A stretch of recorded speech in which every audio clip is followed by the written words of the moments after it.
Yakin nggak rezeki kita sudah teratur? Yakin nggak Allah sudah menentukan kadar rezeki kita sampai meninggal? Yakin kan? Yakin nggak bahwa rezeki kita tidak akan tertukar?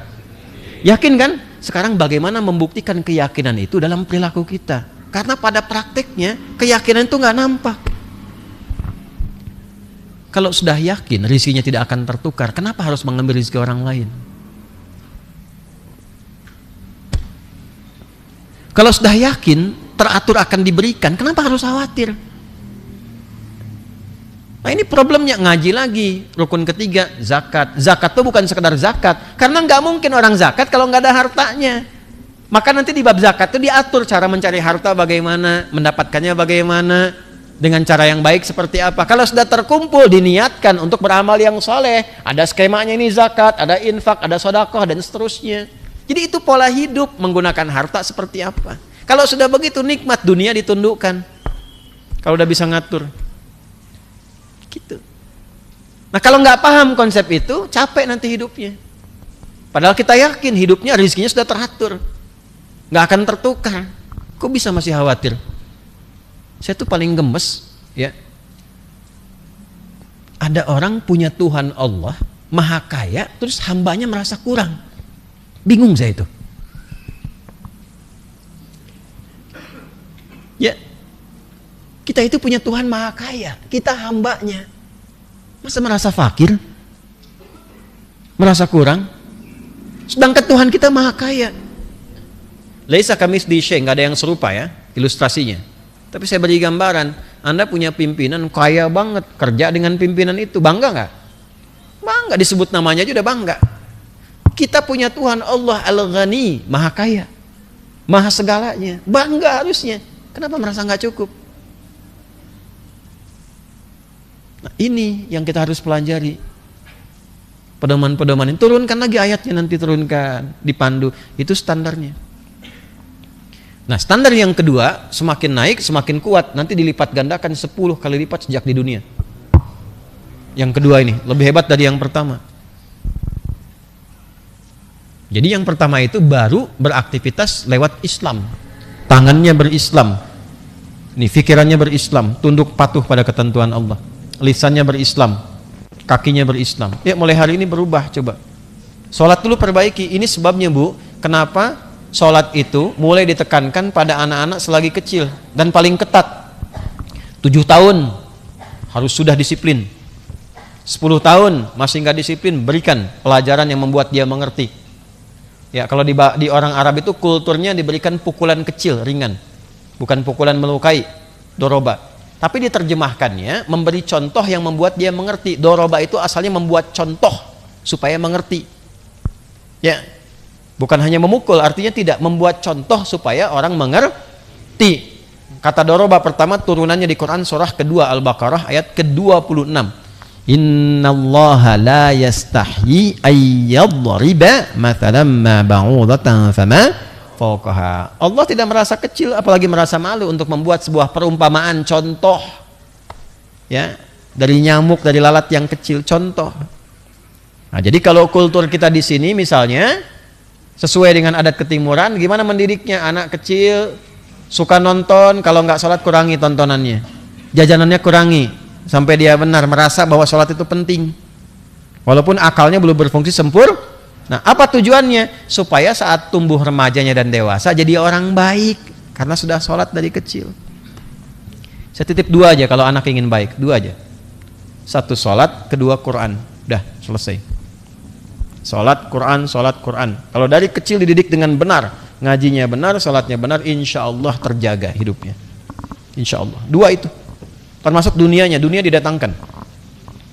Coba lihat, 2018 saya pernah jadi Amirul Hajj, dapat 2 undangan, 1 dari raja, yang kedua dari dubes. Saya minta maaf pada yang undangan raja, saya pilih yang undangan kedutaan. Karena gini, kalau dari raja itu bagus, tapi terlalu santai, enak gitu. Ya, saya pengen yang ada giatnya. Maka ternyata ketika ikut kita mimpin 1 pesawat. Dalam pesawat itu hampir 400-an orang kurang lebih. Ternyata hampir sepertiga itu ada anak-anak para penghafal Quran, yang yatim, ayahnya nggak ada. Tapi investasi ibunya single parent dengan mendidik anaknya supaya hafal Quran, dititipkan pada guru-guru. Ibunya nggak hafal, anaknya yang hafal. Tapi ternyata Allah muliakan perjuangan ibu itu, diterima ikhtiarnya, sampai jadi anak itu penghafal Quran yang baik, menerima undangan untuk berangkat haji, yang dibawa ibunya, gurunya, temannya. Satu anak bisa bawa 6 orang. Udah, pokoknya kalau benar, punya koneksi, Anda punya koneksi dengan komandan di Kodiklat, mudah akses ke sini. Anda punya koneksi dengan Allah, apa yang sulit bagi Allah? Nih, sampai merasa punya Allah. Ya. Kita punya Tuhan namanya Allah. Salat sampai merasa punya Allah. Kalau sudah merasa punya Allah, ringan. Tahu Bilal bin Rabah? Bilal punya apa? Hidupnya. Kekayaan juga terbatas, ilmu terbatas, jabatan nggak punya, tapi punya Allah. Ketika merasa punya Allah, dihukum tuh, statusnya masih hamba sahaya. Di padang yang panas, sudah panas di Arab, bukan kayak di kita, uapnya sedikit. Ya. Lalu dipanaskan batunya pun panas, diterlentangkan, dicambuk tuh. Di musim panas, di lapangan terbuka, di atas batu, dicambuk. Irtad, murtad kamu, irtad. Apa jawabannya? Ahad. Satu kalimat, irtad, ahad. Semakin kencang, irtad, semakin kencang, ahad. Qul huwallahu ahad. Ya Allah yang ahad, ya Allah, aku punya Allah, aku punya Allah, aku punya Allah. Tuh. Saya belum pernah dengar dalam sirah, dalam kisah, Bilal ketika dicambuk mengatakan, aduh sakit, aduh kurangin dikit dong, nggak ada keluhan. Punya Allah tuh Pak, tuh.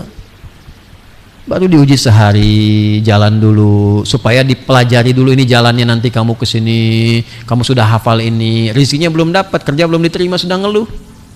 Padahal itu Allah sedang arahkan dulu sebelum dikumpulkan rezekinya untuk memberikan pada dia.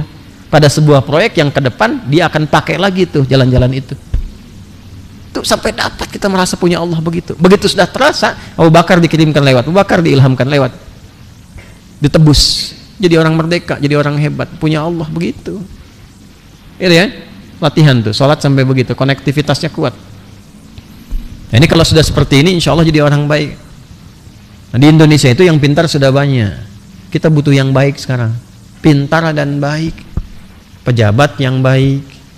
Nanti baru muncul amanah, ustadz yang baik. Karena masa-masa nanti, sekali lagi nanti materi berikutnya kita akan pelajari itu, tanda-tanda perubahan zaman itu. Bahkan nanti kebaikan pun dipakai frame-nya aja, bingkainya, namanya persis sama, isinya maksiat. Seperti masjid dibangun di masa Nabi, Masjid Dirar itu. Namanya aja masjid, di dalamnya makar. Judulnya pesantren, betul pesantren, tapi di dalamnya hanya untuk dilakukan perbuatan yang menyimpang. Korbannya santri. Akhirnya apa? Jatuh nama pesantren itu. Padahal tidak semua pesantren begitu. Harus divalidasi lagi, itu dicek. Kalau yang aneh-aneh itu sudahlah, nggak jelas, tinggalkan aja. Ya, penyakit umat ini, kalau kata almarhum Zaidun MZ itu sederhana itu. Kadang-kadang cepat kaget, gampang kagum. Kagetan aja, kaget gitu. Ya. Kalau ada yang menyimpang tuh jangan aneh, karena dari dulu sudah disampaikan akan ada potensi orang menyimpang. Yang kita bingung itu ketika ada yang menyimpang, ada aja pengikutnya. Itu. Kata Nabi, la nabiyya ba'di, nggak akan ada nabi setelah saya. Kalau ada yang ngaku, tolak. Lah, udah. Nggak akan ada. Jadi kalau ada yang mengaku nabi setelah Nabi Muhammad itu, artinya apa? Nabi benar, akan ada yang mengaku nabi setelah saya. Kalau ada yang ngaku, cukup tinggalkan, itu nggak penting. Lah, tolak. Lahnya itu udah nafi. Nafikan aja, tolak, udah selesai. Jadi kalau ada yang ngaku, jangan kaget. Yang kaget itu setiap ada yang ngaku, ada pengikutnya. Itu. Itu IM pelatih bulu tangkis dulu. Tahun 92 ribuan tuh. Ya, ngaku nabi tuh. Tangkap sama polisi, diinterogasi. Kenapa Anda ngaku nabi? Saya ke Bogor Pak, dapat wahyu katanya. Kita ke Bogor dapat talas, dia wahyu tuh. Yeah. Ada yang naik level dikit tuh, LE dulu tuh. Ya, LE itu naik level dikit, ngaku malaikat. Dan pernah minta izin pada gubernur Jakarta yang dulu untuk mendaratkan Jibril di Monas. Pernah begitu tuh. Tapi ada aja pengikutnya tuh. Ya, tangkap sama polisi itu waktu itu, dihukum 6 tahun. Ya, kita dukung lah yang begitu tuh. Polisi jangankan teroris, malaikat dia tangkap tuh. Ada. Nah, itu seharusnya tidak terjadi kalau begini benar ibadahnya muslim. Ya. Nah, kedua, saya mau selesaikan nih malam ini sampai selesai karena pertemuan berikutnya kita masuk bab baru. Masih ada waktu? Masih ya. Izin ya, Bang. Baik. Sampai subuh siap? Nah, silahkan, saya setengah 10 pulang. Siap nih. Kita batasi ya, 15 menit lah, 15-20 menit. Nah, sekarang gini. Islam intinya merubah kita jadi baik. Kalau kebaikan itu diisi oleh keyakinan yang kuat karena Allah, maka berubah Islam menjadi iman, Muslim menjadi mukmin. Jadi kebaikannya dipandu oleh cahaya imannya. Biasanya kan dari mata turun ke hati. Iman berubah dari hati naik ke mata. Jadi kalau Islam ini baru di sini di lisan nih. Ini pun sudah ada konsekuensi. Asyhadu an la ilaha illallah wa asyhadu anna Muhammadar Rasul. Nanti kalimat itu turun ke hati, ke kolbu, ke sini. Ini yang dimaksud Quran surah 49 di ayat ke-14. Qalatil a'rabu amanna qul lam tu'minu walakin qulu aslamna walamma yadkhulul imanu fi qulubikum. Ada segelintir orang Arab dari padang pasir menghadap ke Nabi mengatakan, "Ya Rasulullah, kami sudah beriman." Level kedua. Karena level kedua ini perkara iman adanya di hati, yang menguasai hanya Allah, maka Nabi belum komen. Tuh makanya jangan cepat komen pada sesuatu. Nabi aja kalau pada yang sensitif dengar dulu. Nabi loh. Awas, hati-hati ya, urusan perkara keyakinan jangan banyak menghukumi. Kita menghukumi yang zahir saja, jangan masuk kepada perkara yang sensitif. Apalagi urusan iman kufur. Begitu kalimat kufur keluar, itu sensitif sekali. Dia mencari pemiliknya. Kalau di langit, di bumi nggak ditemukan, nuduh si fulan kafir misalnya. Nggak benar tuh, nggak ketemu, dicari di bumi semua. Nggak ketemu, naik ke langit. Nggak ketemu di semua alam, kembali pada yang nuduh. Maka jangan sembarangan. Ya, maka ketika orang ini mengatakan kami telah beriman, turun jawaban. Qul lam tu'minu. Muhammad sampaikan, kalian belum masuk ke level ini. Kalian baru di sini. Walakin qulu aslamna, baru di sini. Walamma yadkhulul imanu fi qulubikum, sementara yang diucapkan lewat lisan itu belum tembus ke kolbu sehingga menjadi cahaya iman. Nah, level kedua ini level yang tinggi. Jadi di sini kalimat syahadat tembus ke kolbu, membimbing jiwanya, mengaktifkan sinyal takwanya. Makanya iman pasangannya takwa nanti. Aktif sinyalnya. Baru aktif dulu. Wa nafsi wa ma sawwaha fa alhamaha fujuraha wa taqwaha. Quran surah ke-91 ayat 7 sampai 10. Nah, ketika aktif cahaya imannya, iman ini naik cahayanya. Masuk ke mata, mata dibimbing oleh imannya. Bukan sekedar klaim keislamannya, imannya langsung naik ke mata. Ya. Ini yang dimaksud Quran surah ke-24 ayat 30 untuk laki-laki, ayat 31 untuk perempuan. Qul lil mu'minina, katakan lil mu'minin, pada orang-orang yang imannya sudah terhunjam pada kalbunya, pakai nasab tuh, dijarkan. Imannya udah nancep ke sini. Yaghuddu min absarihim, maka iman itu akan memandu matanya untuk melihat, memandang dengan imannya. Kalau sudah iman masuk ke mata, maka iman akan bersuara, ini yang layak dipandang, ini nggak perlu dipandang. Jadi ketika mata menatap yang tak layak menurut iman itu dipandang, langsung dipalingkan oleh imannya, palingkan, dipandu langsung sepersekian detik, dipalingkan. Itulah namanya ghaddul basar. Memalingkan pandangan dari yang menurut imannya tak layak dipandang. Karena menjaga kehormatan. Baik objek yang dipandang termasuk yang memandang. Itulah indahnya iman itu. Dan itu ukurannya cuma satu, kadar keimanan, tidak ada standar lagi. Ya, kalau ukuran budaya itu adat setempat, itu budaya saja. Tidak, itu budaya itu Anda bisa relatif, menurut Anda baik, menurut orang tidak baik. Tapi kalau sudah iman menurut Tuhan, Allah memberikan hukum supaya menjaga kehormatannya, jangan dipandang ini.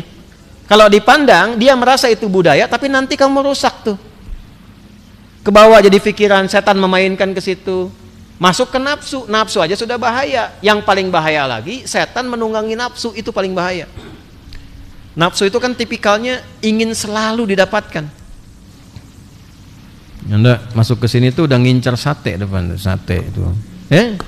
Kepikiran ngaji itu, sate. Nah, itu kerjaan nafsu. Begitu keluar, begitu dikejar ke sana, habis. Kebawa sampai ke rumah, ke kos-kosan, kepikiran sampai muncul di dalam mimpi. Nah, itu nafsu namanya. Ya. Ada orang lawan jenis, auratnya terbuka. Lewat, terlihat oleh mata, kata imannya palingkan. Kalau dipaksa lihat, bagi orang itu mungkin, bagi dia, pakaian itu terhormat. Tapi kata iman, kamu jangan aktifkan pandangan, sebab setan bisa masuk. Begitu masuk, terbawa sampai ke nafsu. Berbahayanya kalau ke nafsu, ingin lihat lagi. Terbayang. Kalau setan tunggangi, lama-lama jadi maksiat. Ditungguin kapan lewat lagi. Jam berapa lewatnya. Kalau setan sudah menunggangi itu yang bahaya yang kemudian terjadi. Harus sampai ke sana. Nah, iman itu kalau sudah kita yakini, hikmah datang nanti. Walaupun logika belum paham, hikmah datang untuk memahamkan. Jadi kalau ada sesuatu yang belum dipahami logika, gunakan logika, pakai logika, berpikir secara logika, misalnya kan? misal gitu. Nah, logika belum nyampe memahami makna hidup, pakai iman. Nanti ketika iman datang memahami itu, yakini dulu. Hikmah Allah turunkan. Hikmah itulah yang memandu akal, memberikan pemahaman pada keterbatasan akal. Nih harus benar ya cara berpikirnya. Kita punya mata terbatas, semakin jauh semakin tak terlihat. Kita punya pendengaran terbatas, frekuensi semakin lemah atau semakin tinggi sulit terdengar. Kalau mata saja terbatas, telinga terbatas, kenapa akal tak mau terbatas? Sepanjang masih manusia punya akal, karena akalnya melekat pada manusia terbatas juga. Nah, keterbatasan akal ini akan dibantu nanti oleh iman. Jadi kalau ada yang belum terpahami secara logika, tangkap oleh iman, maka Allah turunkan hikmah yang membantu akal untuk memahaminya. Kenapa warisan 1:2? Kenapa kok bisa perempuan bisa dapat setengah dari laki-laki? Secara akal itu sulit, pikirkan secara logika. Sampai kiamat kurang 2 hari capek mikirinnya tuh. Ya. Nah, belum nyampe tuh ke situ. Iman dulu, yakini dulu. Begitu diyakini, masuk babnya, hikmah datang dibimbing. Oh, ini maksudnya. Jadi terintegrasi, bukan cuma ngasih. Itulah orang tua, ya Allah. Jangan sampai durhaka pada orang tua ya. Jangan sampai. Na'udzubillah. Mau meninggalnya pun masih mewariskan kebaikan untuk anaknya. Masih kepikiran kalau anak saya nanti hidup, saya meninggal gimana anak saya. Sampai begitunya. Makanya nggak bisa dibalas. Ya. Ada anak yang merawat orang tua sampai meninggal. Setelah itu konsultasi pada syekhnya. Alhamdulillah, saya telah membalas budinya katanya. Kata syekhnya apa? Nggak bisa. Loh, kok nggak bisa? Saya kan merawat beliau sampai selesai. Kamu tahu nggak? Waktu kamu sakit, orang tua merawat, harapannya itu kamu sembuh. Tapi ketika kamu merawat orang tuamu, harapannya itu yang terbaik untuk orang tua. Walaupun harus diambil. Orang tua rela bertukar nyawa, Anda belum tentu bisa bertukar dengan itu. Maka disiapkan tuh. Tapi diatur oleh Allah. Yang laki-laki sekian, yang perempuan sekian. Kenapa konsepnya menjadi 1:2? Karena begini. Yang satu itu hak yang melekat. Satu laki-laki, satu perempuan. Yang satu lagi untuk laki-laki, karena laki-laki punya kewajiban mencari nafkah. Jadi digunakan itu sebagai bekal, instrumen untuk mencari. Yang dibawa lagi kepada keluarganya. Perempuan tidak punya kewajiban mencari nafkah. Jelas? Adil tidak? Sangat adil. Adil itu tidak harus sama. Ibu punya anak, 1 SD, 2 SMP, 3 SMA. Uang sakunya sama nggak? Berarti nggak adil Anda. Nah, jadi adil itu tidak harus selalu sama. Allah tuh yang menciptakan kita, tahu tentang kita luar dalamnya. Tugas kamu ini sama-sama laki-laki 1, perempuan 1. Cuma karena laki-laki punya tugas yang lain terintegrasi dengan tugas pencarian nafkah, tambah 1 bawa. Itu maksudnya. Ya, kalaupun dia mencari, dia topang lagi keluarganya di dalam. Bantu lagi. Bekerja sukses, bantu lagi adik yang perempuannya, kakak perempuannya. Itu yang digunakan. Nah, pahamnya itu sampai situ. Halo? Nah, jadi ngajinya tuh begitu. Kalau belum ketangkap logika, tangkap pakai iman. Nanti datang hikmah ngebantu kita. Jadi iman itu penting. Sholat sampai iman masuk ke dalam kolbu, latihan. Nanti iman kalau sudah aktif cahayanya masuk ke lisan, mulutnya dipandu pakai iman. Kata Nabi, man kana yu'minu billahi wal yaumil akhir falyakul khairan aw liyasmut. Siapa yang merasa beriman pada Allah dan yakin akan dihisab lisannya di hari kiamat, dihisab, maka dia akan gunakan imannya memandu lisannya untuk berkata yang baik. Kalau menurut imannya tidak baik, imannya akan meminta diam, jangan komen. Kalau masih di level keislaman, khalatu amalan salihah wa akhara sayyi'ah. Kadang-kadang masih naik turun. Hari ini baik kosakata, nanti berapa menit kemudian agak kurang baik lagi. Masih nyampur. Kadang baik, kadang tidak baik. Kadang soleh, kadang salah. Tapi kalau iman tidak, kadang soleh, kadang diam. Diam itu adalah kalau tidak ada kata yang soleh, baru jadi emas. Tapi kalau ada kata-kata yang baik, berkata yang baik. Coba, Bu, Masya Allah, kalau suaminya betul-betul beriman, istrinya betul-betul beriman, Pak, anaknya beriman, yang keluar tuh baik. Nabi punya masalah dengan istri, dilatih supaya ada solusi kepada umatnya. Memilih apa? Diam. Dia agak tenang baru gitu. Tuh dilatih. Indah ya kalau begitu tuh. Coba latihannya sepekan ini melatih iman pada lisan. Kalau ada, nanti kalau kita udah belajar begini, nanti akan dilatih, pemicunya akan muncul untuk mengkonfirmasi kita belajar nggak, ngaji nggak malam ini. Nanti akan dilatih antum habis ini. Begitu keluar nih, ya, keluar dari pakai sendal, dari keluar masjid ini udah dilatih, kaki kanan apa kiri yang keluar tuh. Iman akan memandu, betul. Kalau sudah sampai ke level iman, tiba-tiba kanan yang keluar bisa tarik mundur. Saya serius. Kalau di level yang pertama kadang masih biasa, paling salah gitu, paling begitu.